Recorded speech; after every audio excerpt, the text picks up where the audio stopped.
Good evening students. आज की class में हम लोग डिस्कस करेंगे एसक्यूएल ऑपरेटर्स। इससे पहले हम लोग DDL DML कमांड डिस्कस कर चुके हैं। हम लोग एसक्यूएल क्वेरी प्रोसेसिंग कर रहे हैं, जिसमें सेलेक्ट कमांड हम लोगों ने पिछली क्लास में सीखा था, डिस्टिंक्ट क्लास भी सीख लिया था। आज जो एसक्यूएल में यूज होने वाले ऑपरेटर्स हैं उनके बारे में बात करेंगे। देखिए, select statement using where class condition based query processing is carried out using 4 types of SQL operators।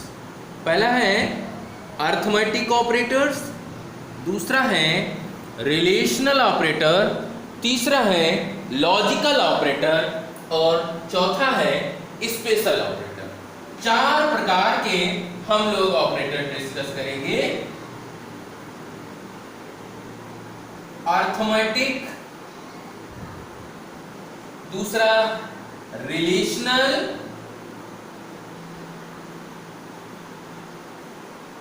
तीसरा लॉजिकल और चौथा जो है वो स्पेशल। तो सबसे पहले बात करते हैं हम लोग अर्थमेटिक ऑपरेटर्स की।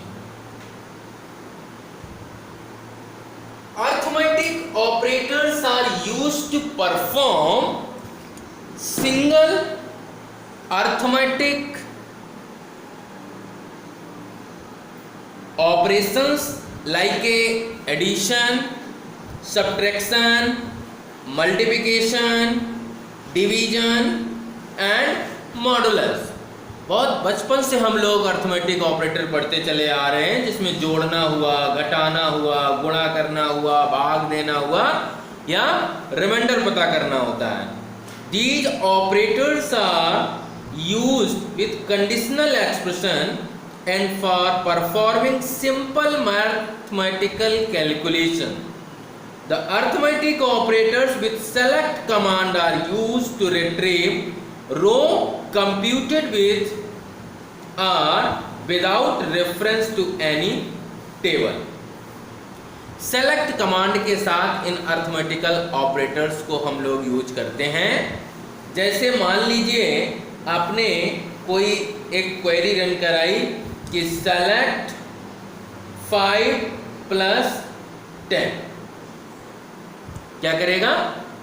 5 में 10 जोड़ के जो भी रिजल्ट होगा वो आपके सामने स्क्रीन पर डिस्प्ले कर देगा। क्या रिजल्ट आ गया? 50। या सपोज आपने कहा कि सेलेक्ट पाई बाई 4। पाई एक प्री डिफाइंड पहले से फंक्शन है, उसकी वैल्यू रखेगा, 4 से डिवाइड करेगा, जो भी रिजल्ट होगा वो आपके सामने स्क्रीन पर डिस्प्ले कर देगा। ऐसे अगर आपने कहा कि सेलेक्ट 5 into 4, कितना हो जाएगा? 20। ऐसे आप मॉडुलस ऑपरेटर अप्लाई कर सकते हैं। सेलेक्ट 47 मॉडुलस 5, 5 का भाग 47 में देगा, जो रिमाइंडर होगा वो डिस्प्ले कर देगा, अर्थात 2। ठीक है, इस तरह से आप इनको अप्लाई कर सकते हैं। दूसरा, मान लीजिए कोई हमारे पास एक स्टूडेंट डेटाबेस है, और पहले भी हम लोग डिस्कस कर चुके हैं, अगर उसका स्कीमा आप लोगों को ध्यान में हो, स्टूडेंट टेबल में क्या क्या फील्ड थी? रोल नंबर था, नेम था, मार्क्स था। अब हम ये चाहते हैं कि सबको जितने भी मार्क्स हैं उसमें से +10 हो जाए या +5 हो जाए। सिंपल एक क्वेरी रन कराएं, जितने उसके नंबर पहले से फीड हैं उसमें कुछ नंबर जोड़ दे या घटा दे या उनके साथ कोई मल्टीप्लिकेशन कर दे। तो देखिए कैसे रन कराएंगे।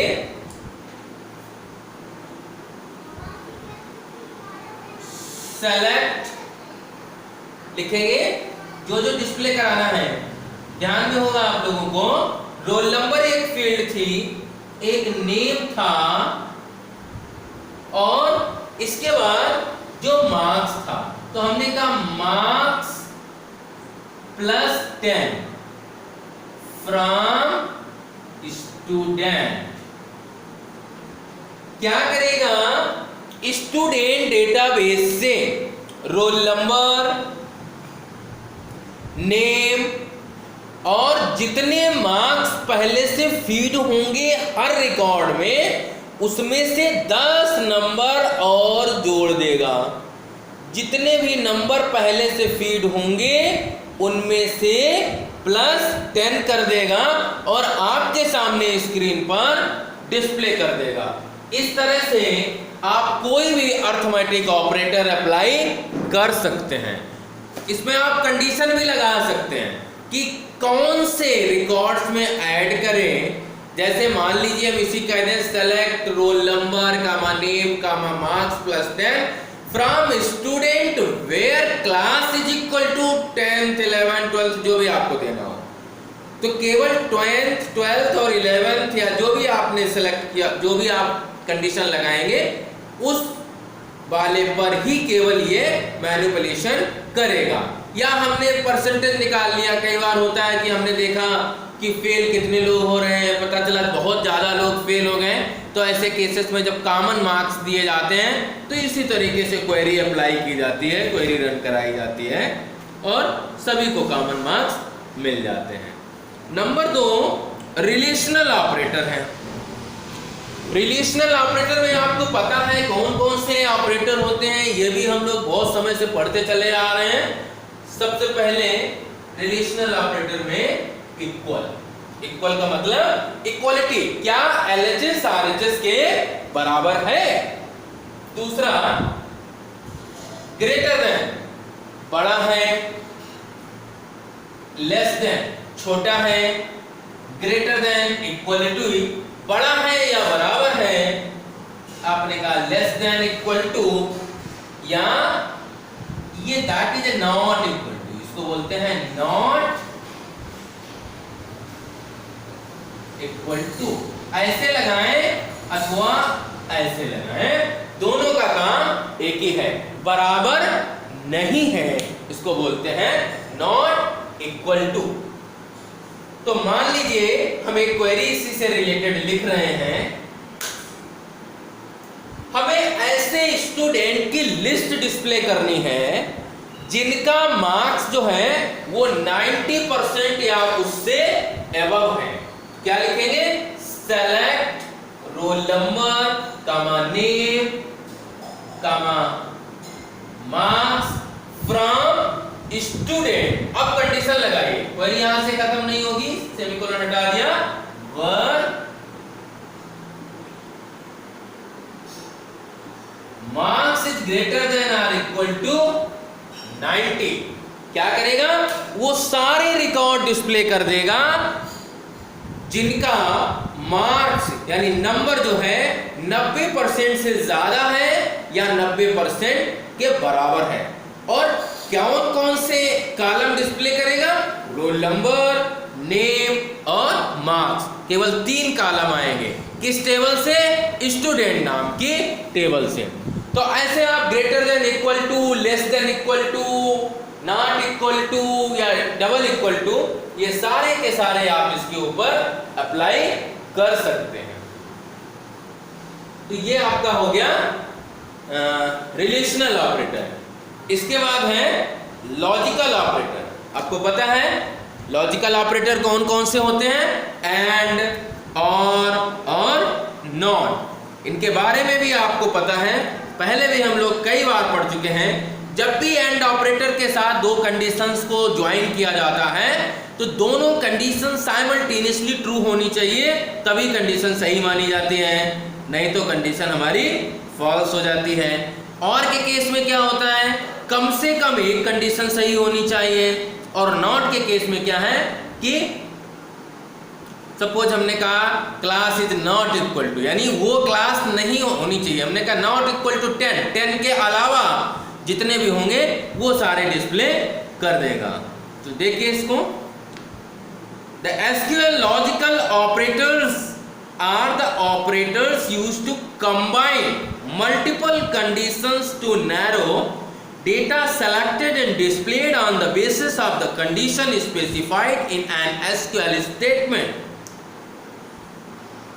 Logical operators are also known as Boolean operator. Logical operators को बूलियन ऑपरेटर भी कहा जाता है। क्यों कहा जाता है?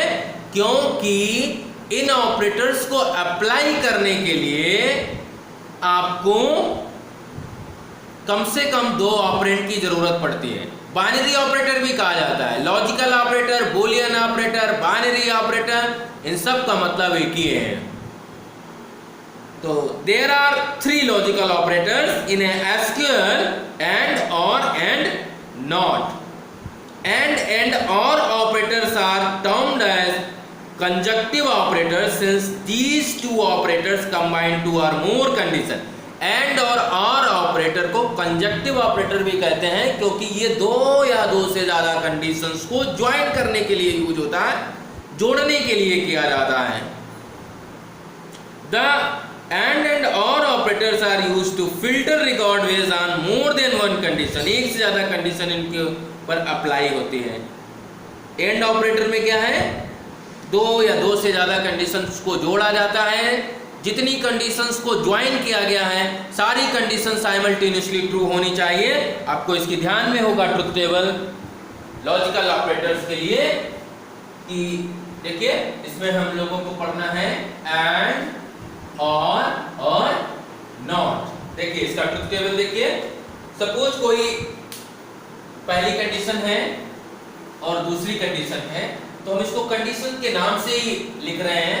कंडीशन 1, कंडीशन 2, और जब इसको ज्वाइन किया गया रिजल्ट में, यानी कंडीशन एंड ऑपरेटर अप्लाई किया, कंडीशन फर्स्ट और कंडीशन ट्रू, तो ये टी एफ टी एफ ये हो जाएगा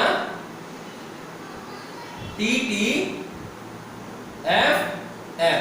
टी टी क्या होता है? टी। टी एफ क्या होता है? एफ। एफ टी एफ और एफ एफ एफ।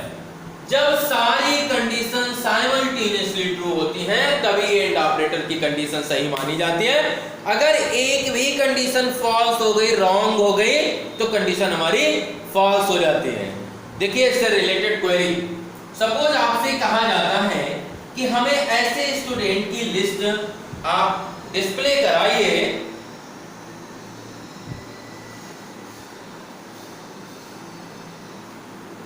जिनका मार्क्स जो है वो 80% और उससे ऊपर हो और जिनका जेंडर मेल हो, अर्थात हमें ऐसे बॉयज की लिस्ट डिस्प्ले कराइए।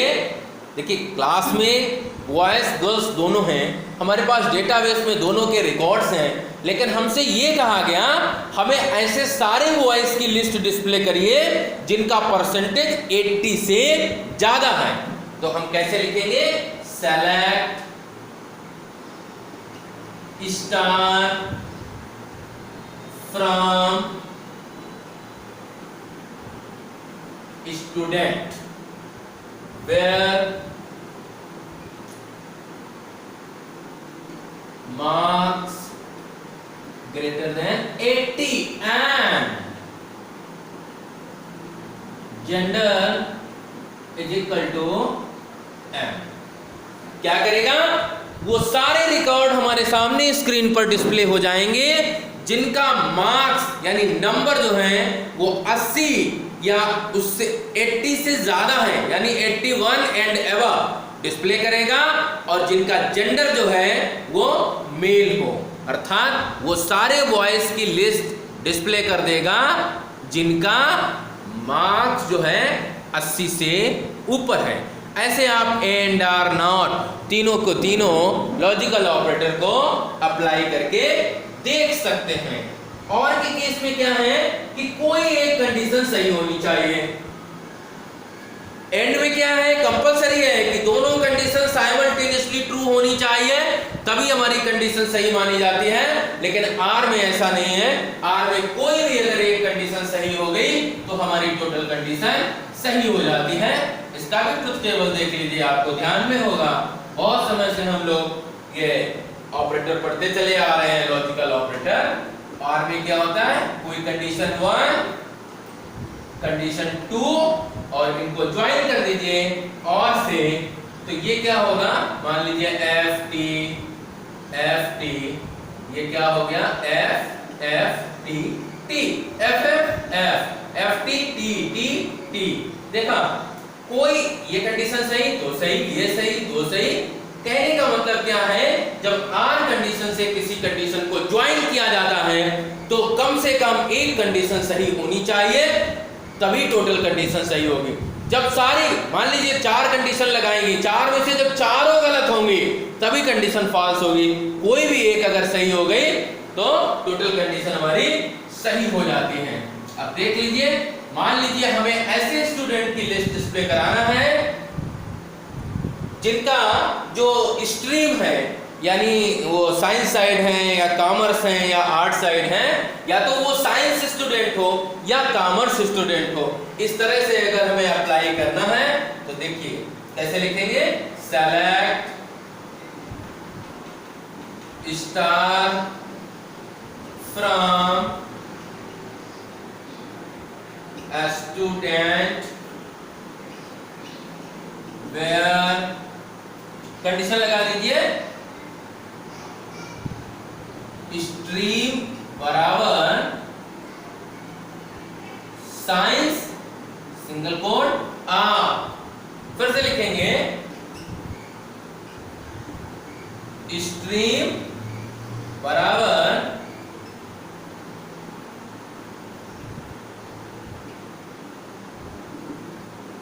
क्या करेगा, ऐसे सारे स्टूडेंट की लिस्ट डिस्प्ले कर देगा जिनका स्ट्रीम, यानी वो साइंस स्ट्रीम के स्टूडेंट हो या कॉमर्स स्ट्रीम के स्टूडेंट हो, सारी की सारी लिस्ट डिस्प्ले हो जाएगी।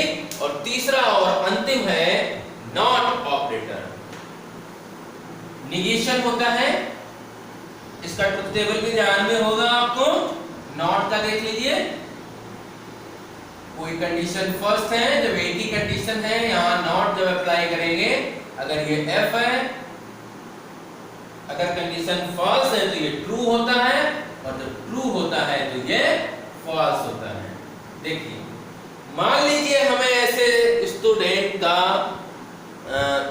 लिस्ट डिस्प्ले करना है, केवल 8 के स्टूडेंट डिस्प्ले ना हो और सारे स्टूडेंट की लिस्ट डिस्प्ले हो जाए, यानी 8 साइड स्टूडेंट को छोड़कर हमें सारे स्टूडेंट की लिस्ट डिस्प्ले करना है।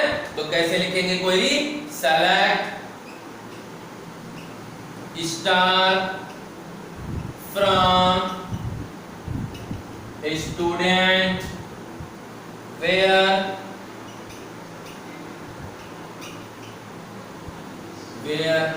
नॉट, ब्रैकेट में लिखेंगे स्ट्रीम इज इक्वल टू 8। क्या करेगा, 8 साइड को छोड़कर सारे स्टूडेंट की लिस्ट आपके सामने स्क्रीन पर डिस्प्ले कर देगा, सारे स्टूडेंट की लिस्ट डिस्प्ले हो जाएगी। इसके बाद है, जैसे हम लोग पाइथन में भी सीखे हैं कमेंट्स क्या होता है, ऐसे ही एसक्यूएल में भी कमेंट बनाए जा सकते हैं। जैसे सी में होता है बिल्कुल ठीक उसी तरीके से पाइथन में भी, एसक्यूएल में भी कमेंट लिखे जाते हैं।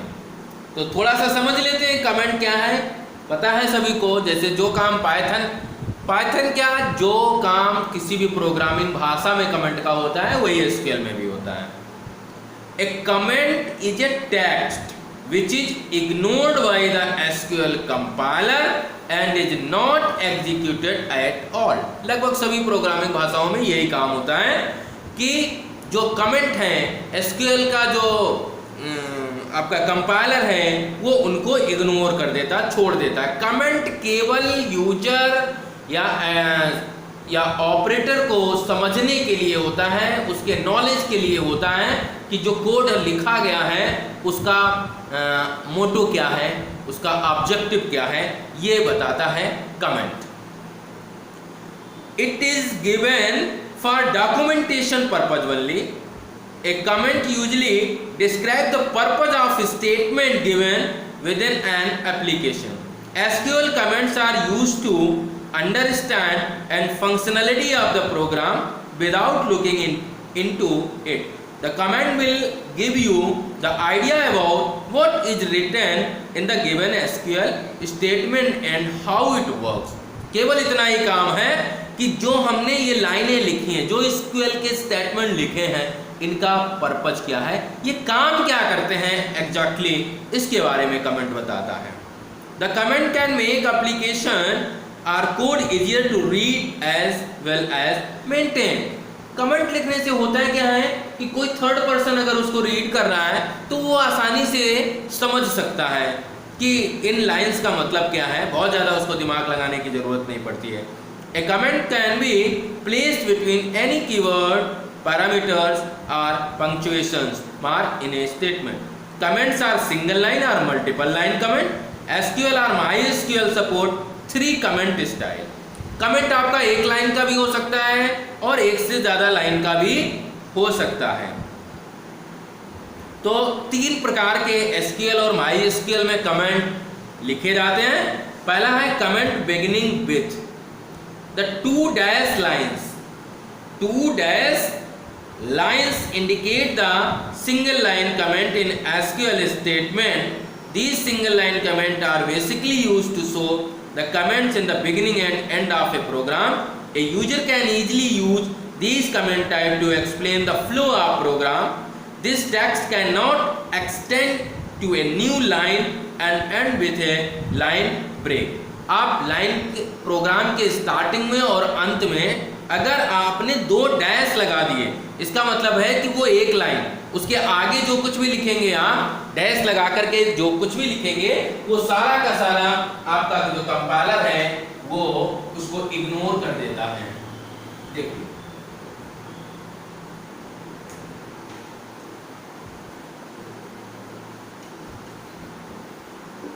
सिंगल लाइन 2 डैश लगा दिया, क्या करेगा, इसके आगे जो भी लिखा होगा उसको इग्नोर कर देता है. दूसरा है हैश लगा करके. Comment beginning with hash.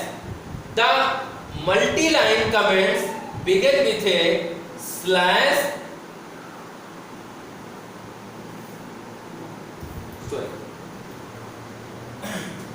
अगर आपको हैश लगाया हुआ है, the comment begin with hash symbol followed by the text to display the user information. This text cannot extend to a new line and end with a line break. दूसरा है आप hash लगा दीजिए. और तीसरा है कि आपने स्टार्टिंग में स्लैश है और जहां तक बनाना है वहां पर एंड में जाकर के स्टार स्लैश लगा दिया. तो इतना पूरा ग्रुप आप लाइंस आपका इग्नोर कर देता है जब आपका प्रोग्राम एग्जीक्यूट होता है. और एक ही लाइन में अगर आपको लगाना है और लाइन ब्रेक करना है, लाइन अगर ब्रेक करना है तो हैश के साथ करेंगे. कैसे? जैसे मान लीजिए आपने, थोड़ा ध्यान से समझ लीजिए इसको, आपने जैसे कहा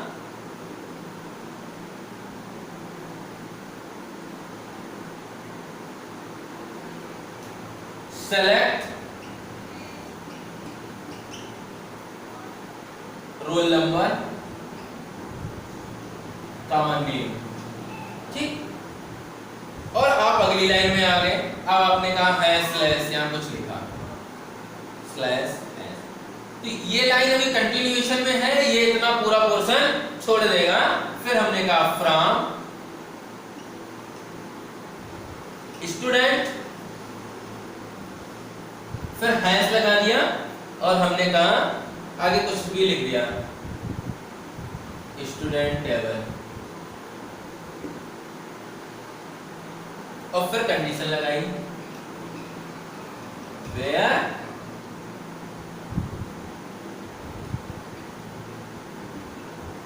gender is equal to male. क्या करेगा, ये लाइन आपने लिखी, ये मल्टीपल लाइन कमेंट है, that is a multiple line comment. ये पूरा का पूरा इतना इग्नोर करेगा, फिर यहां से कंटिन्यू करेगा, और ये सिंगल लाइन कमेंट है।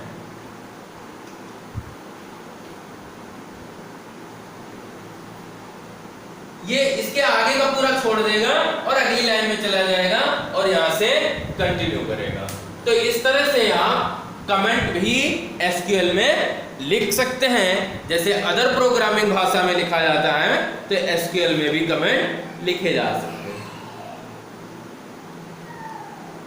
इसके बाद कुछ स्पेशल ऑपरेटर हैं, वो हम लोग अगली क्लास में डिस्कस करेंगे, और वो संभवतः हमारी एसक्यूएल की लास्ट क्लास होगी। इसके बाद हमारा ये टॉपिक ख़त्म हो जाएगा और 66% लगभग सिलेबस हमारा फिनिश हो जाएगा एक क्लास के बाद में। किसी को कोई समस्या हो तो आप मुझे व्हाट्सएप कर सकते हैं, या फ़ोन से पूछ सकते हैं, या व्हाट्सएप में प्रॉब्लम लिख सकते हैं, तो आपकी जो भी प्रॉब्लम होगी वो रिजॉल्व कर दी जाएगी। Thank you.